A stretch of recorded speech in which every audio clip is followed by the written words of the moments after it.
வாக்குத்தத்தம் உன்னுடையது.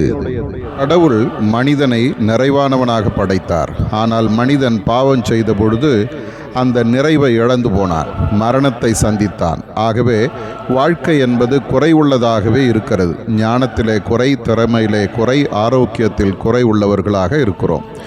இப்படி பல குறைவுகள் உன்னுடைய வாழ்வில் இருக்கிறது. இந்த சூழ்நிலையில் தான் நிறைவான கர்த்தராகிய நான் உன்னிடத்தில் வந்திருக்கிறேன். நான் இருக்கிற இடத்துல குறைவு ஒரு நாளும் வராது. சந்தோஷமும் சமாதானமும் அற்புதங்களும் நிலைத்திருக்கும். ஆகவே இன்றைக்கு உன்னுடைய குறைவுள்ள வாழ்க்கையை என்னிடத்தில் ஒப்பு கொடுத்து விடு. நான் உன்னை எல்லா விதத்திலும் நிறைவுள்ளவர்களாக நிறுத்துவேன். யோவேல் 2ஆம் அதிகாரம் சொல்லுகிறது போல, இஸ்ரவேல் மக்கள் எல்லாவற்றையும் இழந்து ஒரு நன்மையும் இல்லாமல் இருந்தனர். ஆனால் ஆண்டவரின் அழைப்பை ஏற்று அவரிடத்தில் அழுகையோடும் உபவாசத்தோடும் புலம்பலோடும் வந்தபொழுது அவர்களுடைய எல்லா குறைவுகளையும் நிறைவாக்கி ஆண்டவர் அற்புதமாக நடத்துகிறார். இன்றைக்கு நீயும் என்னிடத்தில் வருவாயா? உன்னுடைய குறைவுகளோடு என்னிடத்தில் வா.